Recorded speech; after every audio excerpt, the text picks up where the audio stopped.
Hello everyone, welcome to T1 academy. Myself Sudhir Kumar. Friends, already మనం Telangana geography సంబంధించి previous year MCQs discuss చేస్తున్నాం కదా. దాంట్లో ఈరోజు మరికొన్ని ఎంసీక్యూస్ చూద్దాం. So let's see the first question. First question వచ్చేసి, భారత ప్రభుత్వం తెలంగాణ రాష్ట్రంలో గుర్తించిన సుందర నగరాల సంఖ్య ఎంత అని అడుగుతున్నారు. ఫస్ట్ ఆప్షన్ కనుక చూసుకున్నట్లయితే 1, second option 2, third option is 3, fourth option is 4. So Sundar నగరాల స్కీమ్ అంటే ఏం లేదండి. సుందర్ నగరాలు వచ్చేసి స్మార్ట్ సిటీస్ ఏదైతే ఉందో స్మార్ట్ సిటీస్ ప్రోగ్రామ్ 2015లో లాంచ్ చేశారు కదా. సో మొత్తంగా ఈ స్మార్ట్ సిటీస్ ప్రోగ్రాంలో మొత్తంగా 100 స్మార్ట్ సిటీస్ని గుర్తించడం జరిగింది. దాంట్లో భాగంగా తెలంగాణలో ఆప్షన్ 2 ఇస్ కరెక్ట్. తెలంగాణలో 2 స్మార్ట్ సిటీస్ని గుర్తించడం జరిగింది. అవి ఏంటి అంటే ఒకటి వరంగల్, ఒకటి కరీంనగర్. అయితే మొదట్లో కరీంనగర్ ప్లేస్లో హైదరాబాద్ను గుర్తించడం జరిగింది. కానీ తర్వాత హైదరాబాద్ ఆల్రెడీ మెట్రోపాలిటన్ సిటీ కాబట్టి దానికి బదులు ఇంకో ప్లేస్ని డెవలప్ చేద్దామన్న ఇంటెన్షన్తో కరీంనగర్ని ఇంకో స్మార్ట్ సిటీస్గా అంటే హైదరాబాద్ ప్లేస్లో కరీంనగర్ని రీప్లేస్ చేయడం జరిగిందనమాట. సో ఇప్పుడు తెలంగాణలో ఎన్ని స్మార్ట్ సిటీస్ ఉన్నాయండి? ఒకటి వచ్చేసి వరంగల్, ఇంకోటి వచ్చేసి కరీంనగర్. సో ఈ స్మార్ట్ సిటీస్ అంటే ఏం లేదండి, ఈజ్ ఆఫ్ లివింగ్ని పెంచడం అనమాట. అంటే ప్రజలకు చాలా వరకు అవసరాలు ఏవైతే ఉంటాయో అంటే పెడస్ట్రియన్స్ కానీ, వాక్వేస్ కానీ, సైక్లింగ్ ట్రాక్స్ కానీ, ఇలాంటి పార్క్స్ కానీ ఇవన్నీ కూడా ఇంటిగ్రేటెడ్ కమాండ్ కంట్రోల్ రూమ్స్ ఇవన్నీ కూడా డెవలప్ చేసి ప్రజల యొక్క ఈజ్ ఆఫ్ లివింగ్ని పెంచేందుకు చూసేదే ఈ స్మార్ట్ సిటీస్ యొక్క main programme. So next question కనుక చూసుకున్నట్లయితే, తెలంగాణలో ప్రధానమైన ఆహార పంట ఏదని అడుగుతున్నాడు. మనకు 2 రకాల పంటలు ఉంటాయి కదండి, ఒకటి వాణిజ్య పంటలు, ఇంకోటి వచ్చేసి ఆహార పంటలు. సో తెలంగాణలో ప్రధానమైన ఆహార పంట అనేది అడుగుతున్నాడు. సో మోస్ట్లీ మనందరికీ తెలిసిందే. ఆప్షన్స్ ఒకసారి కనుక చూసుకున్నట్లయితే ఫస్ట్ ఆప్షన్ వచ్చేసి మొక్కజొన్న, సెకండ్ ఆప్షన్ వచ్చేసి జొన్న, థర్డ్ ఆప్షన్ వచ్చేసి వరి, ఫోర్త్ ఆప్షన్ వచ్చేసి గోధుమ. మోస్ట్లీ తెలంగాణలో ఎక్కడ చూసినా కానీ వరి అనేది ప్రాముఖ్యంగా ఇండియాలో కూడా మొదటి ఆహార పంట ఏది అంటే ప్రధానమైన ఆహార పంట ఏది అంటే అది వరి. So third option is the correct answer. వరి వచ్చేసి ప్రధానమైన ఆహార పంట, తర్వాతే ఏదైనా గోధుమలు కానీ, మొక్కజొన్న కానీ, జొన్న కానీ. ఓకే, ఒకసారి స్టాట్స్ కనుక చూసుకున్నట్లయితే 2021లో ఎన్ని టన్నుల వరకు ప్రొడక్షన్ జరిగిందని 218.51 metric tons, lakhs of metric tons యొక్క ప్యాడీ అంటే వరి పంట అనేది పండించడం జరిగింది తెలంగాణ మొత్తంలో. 2021 గాను 218.51 ల్యాక్స్ ఆఫ్ మెట్రిక్ టన్స్ యొక్క ప్యాడీ అనేది అంటే వరి అనేది పండించడం జరిగింది. సో నెక్స్ట్ క్వశ్చన్ కనుక చూసుకున్నట్లయితే, భూభాగం జనసంఖ్య ఆధారంగా భారతదేశంలో తెలంగాణ స్థానం ఎంత అని అడుగుతున్నాడు. సో ఇండియాలో భూభాగంలో కానీ అంటే పాపులేషన్ పాయింట్ ఆఫ్ వ్యూలో కానీ తెలంగాణ ప్లేస్ ఎంత అని అడుగుతున్నాడు. ఫస్ట్ ఆప్షన్ కనుక గమనించినట్లయితే 12వ స్థానం, సెకండ్ ఆప్షన్ వచ్చేసి 9వ స్థానం, థర్డ్ ఆప్షన్ వచ్చేసి 15వ స్థానం, ఫోర్త్ ఆప్షన్ వచ్చేసి 13వ స్థానం. ఫ్రెండ్స్, యాక్చువల్గా అయితే first option is the correct answer. కానీ ఇప్పుడు ఏమైందంటే భూభాగంలో వచ్చేసి ఇండియా 11th పొజిషన్లో ఉంది, పాపులేషన్ పాయింట్ ఆఫ్ వ్యూలో 12th పొజిషన్లో ఉంది. ఈ వేరియేషన్ ఎందుకు వచ్చింది? ఒకప్పుడు భూభాగం పరంగా కానీ ప్లస్ అలాగే జనాభా పరంగా కానీ 12th ప్లేస్లో ఉండేది. కానీ 2019 ఎప్పుడైతే Jammu and Kashmir reorganisation act 2019 వచ్చిందో అప్పుడు ఏమైందంటే జమ్మూ అండ్ కాశ్మీర్ని 2 యూనియన్ టెరిటరీస్గా విభజించడం జరిగింది. ఒకటి లదాఖ్, ఒకటి జమ్మూ అండ్ కాశ్మీర్. సో దానివల్ల ఈ విస్తీర్ణంగా ఏమైంది, తెలంగాణ 12th పొజిషన్ నుంచి 11th పొజిషన్కి వెళ్ళిందనమాట. సో ఇలాంటి కరెంట్ అఫైర్స్ని కూడా స్టాటిక్కి లింక్ చేసుకుంటూ ఉండాలి. సో ఇప్పుడు ఏంటి, భూభాగం పరంగా వచ్చేసి 11th పొజిషన్లో, జనాభా పరంగా 12th పొజిషన్లో. ఈ జనాభా సంఖ్య అనేది 2011 సెన్సస్ అంటే 2011 జనాభా లెక్కల ప్రకారం ఈ ప్లేస్లో ఉందన్నమాట. నెక్స్ట్ క్వశ్చన్ వచ్చేసి, ఆదిలాబాద్ జిల్లాలోని నిర్మల్ ఎందుకు ప్రసిద్ధి అని అడుగుతున్నాడు.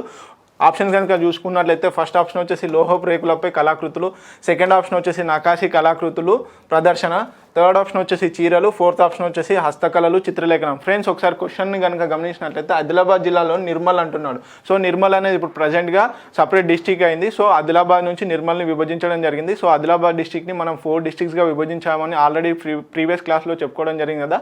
ఏంటి అంటే ఒకటి ఆదిలాబాద్, నిర్మల్, కొమరంభీం, ఆసిఫాబాద్, మంచిర్యాల 4 జిల్లాలుగా విభజించడం జరిగింది. సో నిర్మల్ వచ్చేసి మెయిన్గా second option is the correct answer. నకాశీ కళాకృతుల ప్రదర్శన వల్ల చాలా ఫేమస్ అండి. దీనికి ఆల్రెడీ అంటే ఇక్కడ ఉన్నటువంటి కళాకృతులకు GI tag, geographical indication tag ఏదైతే ఉందో అది 2008లో లభించింది. ఈ ఏదైతే గుర్తింపు ఉందో భౌగోళిక గుర్తింపు ఉందో అది 2008లో లభించింది. దీని గురించి కనుక చూసుకున్నట్లయితే నకాశీ అంటే ఏం లేదండి, ఎవరైతే వీటిని చెక్కుతారో అంటే ఈ కళాకృతులను కానీ ఈ పెయింటింగ్స్ కానీ వేస్తారో వాళ్ళని నకాశీ అంటారు. సో అందుకని చెప్పేసి నకాశీ కళాకృతులు అని చెప్పేసి అంటాము. So Nirmal toys and arts industrial society, Nirmal toys and arts industrial society 1955లోనే ఏర్పాటు చేయడం జరిగింది. సో దీని జిఐ ట్యాగ్ ఇందాక చెప్పుకున్నాం 2008లో ఏర్పాటైంది. సో ఇక్కడ అంటే మెయిన్గా పెయింటింగ్స్ ఏవైతే వేస్తామో ఆ పెయింటింగ్స్ని డూకో పెయింట్స్ అంటాం, డూకో పెయింట్స్ అని అంటాం అన్నమాట. సో మెయిన్గా ఈ పెయింట్స్ వచ్చేసి ఇండో ప్లస్ అలాగే మొఘల్ స్కూల్ ఆఫ్ ఆర్ట్ని కలిగి ఉంటాయి. సో నెక్స్ట్ క్వశ్చన్ కనుక చూసుకున్నట్లయితే ఈ కింది వాటిలో దేనిని త్రివేణి సంగమ స్థానం అని పిలుస్తారు? మనకు గోదావరి నది అనే త్రివేణి సంగమం స్థానంలో ఉన్నాయి కానీ సో ఆ రెండు ఉన్నాయి మెయిన్గా గోదావరికి. సో ఆ త్రివేణి సంగమాలలో ఏ ప్లేస్ అని అడుగుతున్నాడు. సో ఫస్ట్ ఆప్షన్ కనుక గమనించినట్లయితే వెమ్లవాడ, సెకండ్ ఆప్షన్ వచ్చేసి కాళేశ్వరం, థర్డ్ ఆప్షన్ వచ్చేసి బాసర, ఫోర్త్ ఆప్షన్ వచ్చేసి కొలన్పాక. ఆల్రెడీ దీని గురించి మనం ప్రీవియస్ క్లాస్లో ఒకసారి గోదావరి రివర్ గురించి పూర్తిగా డీటెయిల్స్గా చర్చించుకోవడం జరిగింది. సో ఆ second option is the correct answer. Kaleshwaram అంటే రెండు ప్లేసెస్ అనుకున్నాం కదండి, ఒకటి వచ్చేసి కాళేశ్వరము, ఇంకోటి వచ్చేసి ఎక్కడండి కందకుర్తి, ఇంకోటి వచ్చేసి కందకుర్తి నిజామాబాద్ డిస్టిక్లోని కందకుర్తి వద్ద మంజీరా, హరిద్ర అండ్ గోదావరి ఈ మూడు రివర్లు ఎక్కడైతే కందకుర్తి దగ్గర మీట్ అవుతాయో ఇక్కడ ఒక త్రివేణి సంగమం ఉంది. అలాగే కాళేశ్వరం వద్ద గోదావరి, ప్రాణహిత అలాగే సరస్వతి నది అంతర్వాహినిగా కలుస్తుందని ఒక నమ్మకం కొద్దీ ఇక్కడ కాళేశ్వరం వద్ద త్రివేణి సంగమం అంటారు. సో గోదావరికి సంబంధించిన డీటెయిల్స్ అని అంటే దాని కెనాలు ఎంత దూరం ప్రయాణిస్తుంది, అలాగే ట్రిబ్యూటరీస్ ఏంటి, రైట్ బ్యాంక్ ట్రిబ్యూటరీస్ ఏంటి, లెఫ్ట్ బ్యాంక్ ట్రిబ్యూటరీస్ ఏంటి అనేది ఆల్రెడీ డిస్కస్ చేసుకున్నాము. సో ఒకసారి స్లైడ్ని క్లియర్గా చదవండి. ఓకే, నెక్స్ట్ క్వశ్చన్ కనుక చూసుకున్నట్లయితే ఈ కింది జిల్లాలను వాటి భౌగోళిక విస్తీర్ణం రీత్యా అవరోహణ క్రమంలో పేర్కొనము అన్నాడు. సో పెద్ద నుంచి చిన్నకి అన్నమాట. సో ఆప్షన్స్ కనుక గమనించినట్లయితే ఫస్ట్ ఆప్షన్ వచ్చేసి వరంగల్, ఖమ్మం, ఆదిలాబాద్, మహబూబ్ నగర్. సో ఆప్షన్స్ని ఒకసారి గమనించండి. ఫస్ట్ ఆప్షన్ వచ్చేసి ఆదిలాబాద్ అంటున్నాడు, ప్లస్ అలాగే ఖమ్మం అంటున్నాడు, నెక్స్ట్ వచ్చేసి మహబూబ్ నగర్ అంటున్నాడు, ఫస్ట్ ఆప్షన్ వరంగల్ అంటున్నాడు. సో సెకండ్ ఆప్షన్ వచ్చి 4, 2, 3, 1, థర్డ్ ఆప్షన్ వచ్చేసి 2, 3, 4, 1, ఫోర్త్ ఆప్షన్ వచ్చేసి 4, 3, 2, 1. అంటే అవరోహణ క్రమం అన్నాడు. ఇక్కడ గుర్తుంచుకోండి, అవరోహణ క్రమాలు రెండు ఉంటాయి కదా. సో పెద్ద నుంచి చిన్నకి అడుగుతున్నాడు కాబట్టి ఒకసారి ఆప్షన్స్ని గమనించండి. సో మనకు ఇది ప్రీవియస్ డిస్ట్రిక్ట్స్ అంటే పూర్వ 10 డిస్ట్రిక్ట్ల ప్రకారం అడుగుతున్నాడు అన్నమాట క్వశ్చన్. అప్పుడు ఫస్ట్ అంటే విస్తీర్ణం దృష్ట్యా మహబూబ్ నగర్ వచ్చేసి పెద్ద డిస్ట్రిక్ట్, తర్వాత ఆదిలాబాదు, తర్వాత వచ్చేసి ఖమ్మం, తర్వాత వరంగల్. సో ఇక్కడ ఏంటి లాజిక్, మహబూబ్ నగర్ మనకు పెద్ద డిస్ట్రిక్ట్ అని తెలుసు, తర్వాత ఆదిలాబాద్ అని తెలుసు. సో 4, 3 ఎక్కడ ఉంది, 4, 3 ఫస్ట్ ఆప్షన్ ఇక్కడ వచ్చింది. సో ఈజీగా మనం ఫైండ్ అవుట్ చేయొచ్చు. సో కరెక్ట్ ఆన్సర్ వచ్చేసి 4. సో ఈ విధంగా ఫస్ట్ 2 ఆప్షన్స్ని చూడగానే, ఫస్ట్ 2 ఏవైతే డిస్ట్రిక్ట్స్ ఉన్నాయో వాటిని చూడగానే మనకి ఆప్షన్ వచ్చేసింది. సో ఈ విధంగా ఎగ్జామ్లో టైం సేవ్ అయ్యేందుకు ఇలాంటి ట్రిక్స్ని యూజ్ చేస్తూ ఉండాలి. సో చాలా జాగ్రత్తగా ఇలాంటి వాటిని యూజ్ చేస్తూ టైంని సేవ్ చేసుకోవచ్చు. సో టఫెస్ట్ క్వశ్చన్స్ పైన ఎక్కువ టైంని స్పెండ్ చేయవచ్చు అనమాట. సో ఇలాంటి ట్రిక్స్ని చాలా వరకు గుర్తుపెట్టుకోండి. అలాగే ఇంకో విషయం ఏంటంటే ప్రస్తుతం వరకు ఏ డిస్టిక్ పెద్దది అంటే 33 డిస్ట్రిక్ట్స్ ఉన్నాయి కదా. ఆ 33 డిస్ట్రిక్ట్స్లలో కొన్ని బుక్స్లలో వచ్చేసి నల్గొండ డిస్టిక్ పెద్దదని, కొన్ని బుక్స్లలో భద్రాద్రి కొత్తగూడెం డిస్టిక్ అనేది పెద్దగా అంటే వైశాల్యం దృష్ట్యా, విస్తీర్ణం దృష్ట్యా పెద్ద డిస్ట్రిక్ట్స్ అని చెప్పడం జరుగుతుంది. కానీ అథెంటికేటెడ్గా అంటే ఏదైతే భద్రాద్రి కొత్తగూడెం వెబ్సైట్ ఉందో గవర్నమెంట్ వెబ్సైట్, దాంట్లో మాత్రం భద్రాద్రి కొత్తగూడెం మాత్రమే పెద్ద డిస్ట్రిక్ట్ అని చెప్పేసి ఉంది. సో నేనైతే దాన్నే ప్రామాణికంగా తీసుకోవడం జరుగుతుంది. అలాగే వచ్చేసి చిన్న డిస్ట్రిక్ట్ వచ్చేసి ప్రస్తుతం 33 డిస్ట్రిక్ట్లో అతి చిన్న డిస్ట్రిక్ట్ ఏది అంటే విస్తీర్ణం దృష్ట్యా హైదరాబాద్. ఓకే, నెక్స్ట్ క్వశ్చన్ కనుక చూసుకున్నట్లయితే భూదాన్ ఉద్యమాన్ని వినోబా భావే తెలంగాణలో ఈ కింది గ్రామం నుండి ప్రారంభించారని అడుగుతున్నాడు. సో ఆప్షన్స్ కనుక చూసుకున్నట్లయితే ఫస్ట్ ఆప్షన్ వచ్చేసి నార్కెట్పల్లి, సెకండ్ ఆప్షన్ వచ్చేసి పోచంపల్లి, థర్డ్ ఆప్షన్ వచ్చేసి నకరికల్, ఫోర్త్ ఆప్షన్ వచ్చేసి గుండాంపల్లి. సో ఆల్రెడీ మనకు తెలుసు, మనం ఇంతకుముందు ప్రీవియస్ క్లాసెస్లో ఆల్రెడీ డిస్కస్ చేసుకున్నాము. అదేంటంటే పోచంపల్లి భూదాన్ పోచంపల్లి అని అంటాము. సో ఈ గ్రామం నుంచే 1951లో 1951లో వినోబా భావే గారు భూదాన్ ఉద్యమాన్ని ప్రారంభించడం జరిగింది. సో పోచంపల్లి ఇంకోటి ఏంటంటే సిల్క్ సిటీ ఆఫ్ తెలంగాణ అంటాము, సిల్క్ సిటీ. ఓకే, సో చాలా మటుకి పోచంపల్లి అనేది చేనేత వస్త్రాలకి చాలా ఫేమస్ అండి. ఆల్రెడీ జిఐ ట్యాగ్, తెలంగాణలో జిఐ ట్యాగ్ అంటే భౌగోళిక గుర్తింపు దేనికి వచ్చిందంటే పోచంపల్లిలోని చీరలకు వచ్చింది, పోచంపల్లి డిజైన్కి. ఓకే, నెక్స్ట్ క్వశ్చన్ కనుక చూసుకున్నట్లయితే భారతదేశంలో తెలంగాణ యొక్క భౌగోళిక స్థానం అడుగుతున్నాడు. ఆల్రెడీ ఇంతకుముందే డిస్కస్ చేసుకున్నాము. ఒకసారి ఆప్షన్స్ కనుక చూసుకున్నట్లయితే ఫస్ట్ ఆప్షన్ వచ్చేసి 6వ పెద్ద రాష్ట్రము, సెకండ్ ఆప్షన్ వచ్చేసి 9వ పెద్ద రాష్ట్రము, థర్డ్ ఆప్షన్ వచ్చేసి 12వ పెద్ద రాష్ట్రము, ఫోర్త్ ఆప్షన్ వచ్చేసి 14వ పెద్ద రాష్ట్రము. ఇదేంటి already third option is the correct answer. Already మనం డిస్కస్ చేసుకున్నాము ఒకప్పుడు, అంటే 2019 ముందుకు భౌగోళికంగా విస్తీర్ణం పరంగా దేశంలో మన రాష్ట్రం వచ్చేసి 12వ ప్లేస్లో ఉండేది. కానీ 2019 ఎప్పుడైతే Jammu and Kashmir state reorganisation జరిగిందో అప్పుడు 11వ ప్లేస్కి. ఇప్పుడు కనుక ఈ క్వశ్చన్ అడిగితే ఇప్పుడు తెలంగాణ వచ్చేసి విస్తీర్ణం పరంగా దేశంలో 11వ స్థానంలో ఉంది. ఓకే, సో ఇలాంటి అంటే చాలా మటుకు చూడండి, క్వశ్చన్ మాత్రము సబ్జెక్ట్ ఒకటే ఉంటుంది కానీ క్వశ్చన్ మాత్రం అడిగే విధానం చేంజ్ అవుతుంది. సో దీన్ని కంపారిజన్ చేసుకోండి. రిపీటెడ్ క్వశ్చన్స్ ఎందుకు పెట్టాల్సి వస్తుందంటే సబ్జెక్టు రిపీట్ అవుతుంది కానీ క్వశ్చన్ యొక్క అడిగే విధానం చేంజ్ అవుతుంది. సో ఈ ప్యాటర్న్ని గమనించండి. సో మనం చదువుకునేటప్పుడు ఈ క్వశ్చన్ ఎన్ని విధాలుగా అంటే ఈ మ్యాటర్ని ఎన్ని విధాలుగా అడగొచ్చు అని చెప్పేసి మనంతటా మనం క్వశ్చన్ చేసుకొని చదివితే ఇంక ఎగ్జామ్లో ఈజీగా ఆన్సర్ చేయగలుగుతాము. ఓకే, ఒక టాపిక్ని మల్టిపుల్గా క్వశ్చన్ చేస్తూ మనం చదువుకున్నప్పుడే అప్పుడు ఎగ్జామ్లో కనుక సేమ్ ప్యాటర్న్లో క్వశ్చన్ వస్తే సో ఈజీగా మనం ఐడెంటిఫై చేసేసి ఆన్సర్ పెట్టేయగలుగుతాం అన్నమాట. నెక్స్ట్ క్వశ్చన్ కనుక చూసుకున్నట్లయితే 2011 జనాభా గణాంకాల ప్రకారం 2011 జనాభా లెక్కల ప్రకారం తెలంగాణలో అత్యల్ప లింగ నిష్పత్తి గల జిల్లాలు కింది వాటిలో ఏదని అడుగుతున్నాడు. సో ఒకసారి ఆప్షన్స్ కనుక గమనించినట్లయితే ఫస్ట్ ఆప్షన్ వచ్చేసి రంగారెడ్డి హైదరాబాద్, సెకండ్ ఆప్షన్ వచ్చేసి Nalgonda Medak. Okay, third option వచ్చేసి మెదక్ రంగారెడ్డి, ఫోర్త్ ఆప్షన్ వచ్చేసి హైదరాబాద్ నల్గొండ. సో ఆల్రెడీ మనకు తెలుసు ఇది ప్రీవియస్ ఇయర్ ఆల్రెడీ 2019 ఎప్పుడైతే మనకి 33 డిస్ట్రిక్ట్స్ ఏర్పడ్డాయో దానికంటే ముందు ఇచ్చినటువంటి క్వశ్చన్ అనమాట. సో ఆ ఆప్షన్ అప్పటి పరిస్థితుల ప్రకారము ప్లస్ ఇప్పటి పరిస్థితుల ప్రకారము అత్యల్ప లింగ నిష్పత్తి జిల్లాలు ఏంటంటే రంగారెడ్డి, హైదరాబాద్. సో అప్పటి క్వశ్చన్ తీసుకున్నా కానీ ఇప్పటి ప్రకారం అంటే ఇప్పటి స్టాట్స్ ఇప్పటి లెక్కల ప్రకారం తీసుకున్నా కానీ రంగారెడ్డి, హైదరాబాద్లో అతి తక్కువ లింగ నిష్పత్తి ఉంది. ఆల్రెడీ లింగ నిష్పత్తి అంటే ఏంటి అనేది మనం ప్రీవియస్ క్లాస్లో సెక్స్ రేషియో అంటే ఏంటి అనేది క్లియర్గా డిస్కస్ చేసుకున్నాము. ఇప్పటికి 2 times చెప్పడం జరిగింది. సో ఇప్పుడు కనుక చూసుకున్నట్టయితే ఓవరాల్గా 988. సో ఇది ఆల్రెడీ చార్ట్ ఇవ్వడం జరిగింది. సో రంగారెడ్డి, హైదరాబాద్ టాప్లో అంటే అత్యల్పంగా అంటే లీస్ట్ సెక్స్ రేషియో ఉంది. So Hyderabad and Rangareddy.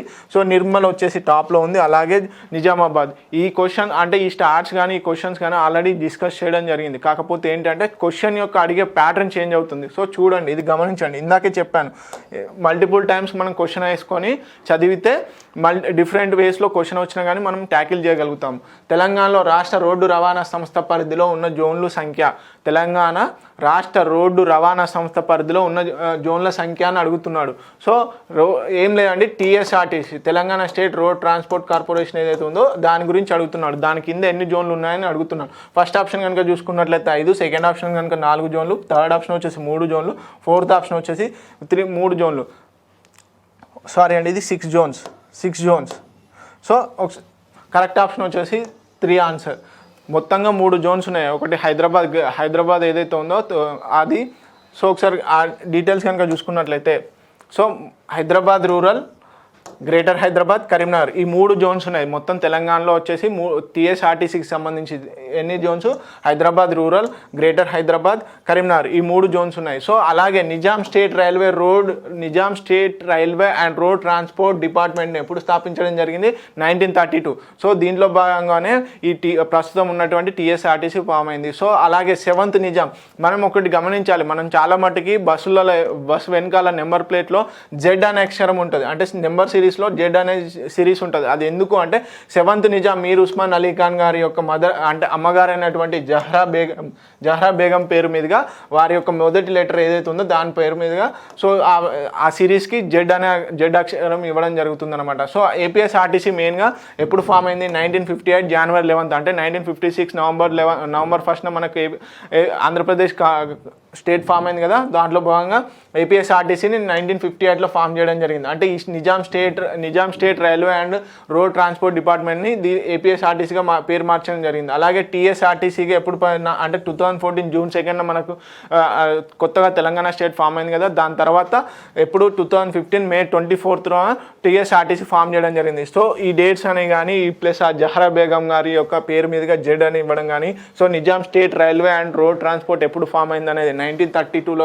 Form అయింది అనేది కూడా చాలా ఇంపార్టెంట్ అనమాట. సో 3 జోన్స్ ఏవేవి, హైదరాబాద్ రూరల్, గ్రేటర్ హైదరాబాద్, కరీంనగర్, ఈ 3 జోన్స్ కూడా టీఎస్ఆర్టీకి సంబంధించినవి అనమాట. సో మొత్తంగా 3 జోన్స్ ఉన్నాయి. నెక్స్ట్ క్వశ్చన్ కనుక గమనించినట్లయితే 2012 జీవ సంపద లెక్కల ప్రకారం 2012 జీవ సంపద లెక్కల ప్రకారం అంటే క్యాటిల్ సెన్సస్ అంటే యానిమల్ సెన్సస్ అంటాం కదా, దాని లెక్కల ప్రకారం తెలంగాణ రాష్ట్రంలో ఉన్న గొర్రెల సంఖ్య దాదాపుగా ఎన్ని లక్షలు అని అడుగుతున్నాడు. సో ఆప్షన్స్ కనుక గమనించినట్లయితే ఫస్ట్ ఆప్షన్ వచ్చేసి 109 లక్షలు, సెకండ్ ఆప్షన్ వచ్చేసి 119 లక్షలు, థర్డ్ ఆప్షన్ వచ్చేసి 129 లక్షలు, ఫోర్త్ ఆప్షన్ వచ్చేసి 139 లక్షలు. సో ఆ కరెక్ట్ ఆప్షన్ వచ్చేసి 129 లక్షలు అండి.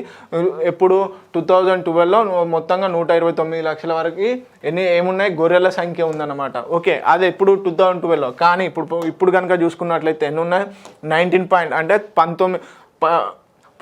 మిలియన్స్ అంటే 1,90,00,000 వరకు గొర్రెలు ఉన్నాయన్నమాట. సో షీప్స్ ఇది ఏదైతే ఉందో ఈ స్టాట్స్ అనేది సోషియో ఎకనామిక్ సర్వే నుంచి తీసుకోవడం జరిగింది. సో ఇది యానిమల్ సెన్సస్. సో చూసుకోండి జాగ్రత్తగా.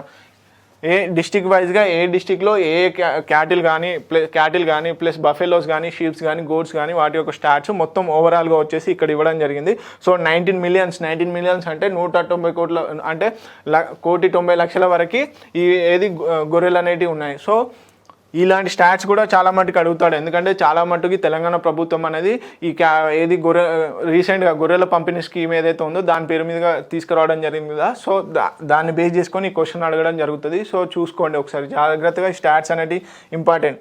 సో నెక్స్ట్ కనుక చూసుకున్నట్లయితే సీర్నాపల్లి కొండలు తెలంగాణలోని ఏ ప్రదేశంలో ఉన్నాయని అడుగుతున్నాడు. సీర్నాపల్లి కొండలు ఏ ప్రదేశంలో ఉన్నాయని అడుగుతున్నాడు. ఫస్ట్ ఆప్షన్ వచ్చేసి నిజామాబాద్, సెకండ్ ఆప్షన్ వచ్చేసి మహబూబ్ నగర్, థర్డ్ ఆప్షన్ వచ్చేసి కరీంనగర్, వరంగల్, ఫోర్త్ ఆప్షన్ వచ్చేసి వరంగల్. సో ఆల్రెడీ మనం దీని గురించి డిస్కస్ చేసుకున్నాము. సీర్నాపల్లి కొండల యొక్క స్పెషాలిటీ ఏంటంటే ఆల్రెడీ ఎవరో తీసుకొచ్చి పెట్టినట్టుగా పెద్ద పెద్ద రాళ్ళని ఒక గుట్టలుగా పేర్చడం జరిగిందనమాట. ఏకశిలలాగా కాకుండా, లేకపోతే మనకు చెట్లు వనాలు ఏ విధంగా ఉంటాయో ఆ గుట్టల్లాగా కాకుండా ఇవి ఎలా అంటే పెద్ద పెద్ద బండరాళ్ళని తీసుకొచ్చి ఒక దగ్గర గుట్టలుగా పేర్చినట్టుగా ఉంటాయన్నమాట. సో ఇవి వచ్చేసి నిజామాబాద్ డిస్టిక్లో ఉన్నాయి.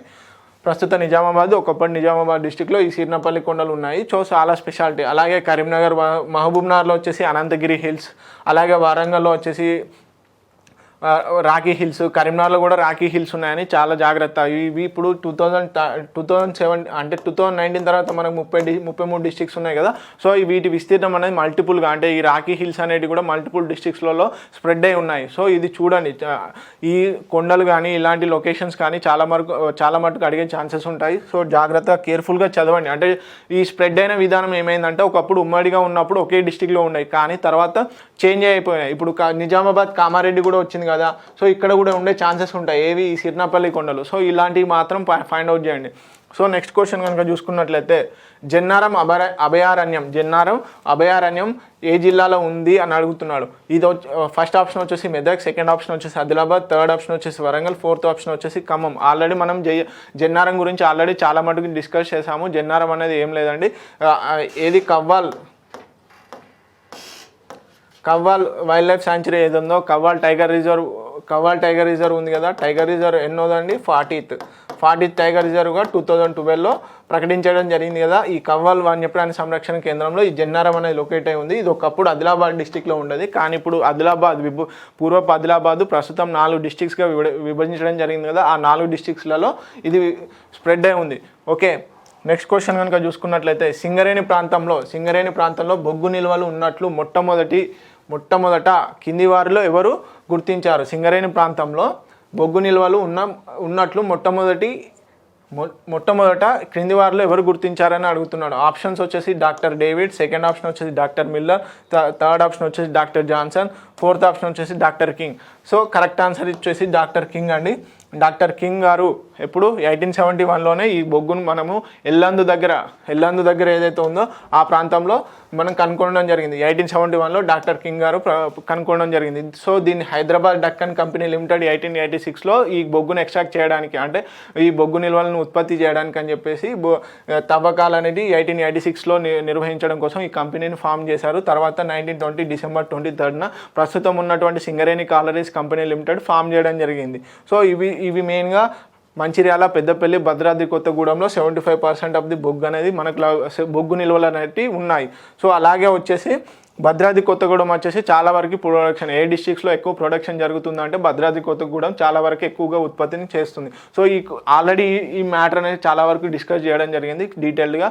So please watch previous videos, ఎందుకంటే మీకు కాన్సెప్చువల్ క్లారిటీ ఒకసారి వస్తుంది. ఇది ఏంటంటే రివైజ్ కోసం మేము మళ్ళీ చెప్పడం జరుగుతుంది అనమాట. సో నెక్స్ట్ క్వశ్చన్ కనుక చూసుకున్నట్లయితే తెలంగాణ రాష్ట్రంలో గ్రానైట్ నిల్వలు పుష్కలంగా ఉన్న జిల్లా ఏది, ఈ కింది వానిలో ఏది అని అడుగుతున్నాడు. ఫస్ట్ ఆప్షన్ కనుక చూసుకున్నట్లయితే వరంగల్, సెకండ్ ఆప్షన్ వచ్చేసి ఖమ్మం, థర్డ్ ఆప్షన్ వచ్చేసి కరీంనగర్, ఫోర్త్ ఆప్షన్ వచ్చేసి నల్గొండ. సో కరెక్ట్ ఆన్సర్ వచ్చేసి కరీంనగర్. ఇది ఒకప్పటి ఉమ్మడి కరీంనగర్ అండి. ఉమ్మడి కరీంనగర్లో ఏమైందంటే ఈ గ్రానైట్ నిల్వలు అనేవి చాలా వరకు ఉండేవి. సో ఇది ఆప్షను. సో ఇప్పుడు మాత్రం స్టాట్స్ చేంజ్ అయ్యి ఏ డిస్టిక్లో ఎక్కడ నిల్వలు ఎక్కువ ఉన్నాయనేది ఇంకా స్టాట్స్ తెలియడం రాలేదు. సో వెయిట్ ఫర్ స్టాట్స్ అనమాట. అంటే ఏ డిస్టిక్లో గ్రానైట్ నిల్వలు ఇంకెక్కువగా ఉన్నాయనేది ఇప్పుడు ప్రస్తుతానికైతే కొంచెం కన్ఫ్యూజన్గా ఉంది. సో అది రాగానే నేను అప్డేట్ చేస్తాను. సో ఇది ఒక్కటి మాత్రం కరీంనగర్. మేబీ రాజన్న సిరిసిల్ల ఏదైతే డిస్టిక్ ఉందో కరీంనగర్ నుంచి విడిపోయినటువంటి రాజన్న సిరిసిల్ల డిస్టిక్లో ప్రస్తుతం గ్రానైట్ నిల్వలు ఎక్కువగా ఉన్నట్టు ఇన్ఫర్మేషన్ ఉంది. కాకపోతే అది ఎంతవరకు కరెక్ట్ అనేది ఇంకా తెలియడం రాలేదు. సో వెయిట్ ఫర్ స్టాట్స్ అనమాట. సో తెలంగాణ రాష్ట్రం నెక్స్ట్ క్వశ్చన్ కనుక చూసుకున్నట్లయితే తెలంగాణ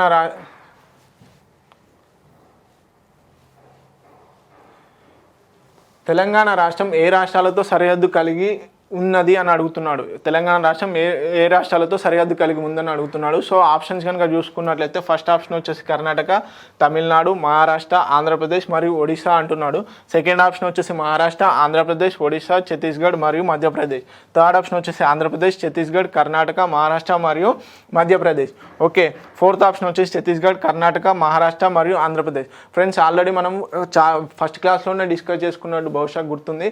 ఏంటి అంటే మనకు ఆల్రెడీ మధ్యప్రదేశ్తోని ప్లస్ ఒడిశాతోని మనకు స్టేట్ బార్డర్ అనేది లేదు. ఒడిశాతో ఎందుకు లేదు అనేది మనం క్లియర్గా డిస్కస్ చేయడం జరిగింది. పోలవరం ఉపగ్రహాలు అయితే ఏవి ఉన్నాయో అవి ఆంధ్రప్రదేశ్కి ఇవ్వడం జరిగింది అన్నమాట. సో దానివల్ల ఆ 7 మండలాలు ఏదైతే ఉందో ఆ 7 మండలాల వల్ల మనకు ఒడిశా నుంచి మనకి బార్డర్ అనేది తెగిపోయింది. సో దాన్ని బట్టి మనం ఒకసారి ఆప్షన్స్ని ఎలిమినేట్ చేయడానికి ట్రై చేద్దాము. సో ఇందులో ఫస్ట్ ఆప్షన్లో ఒడిశా ఉంది కాబట్టి ఇది రాంగ్.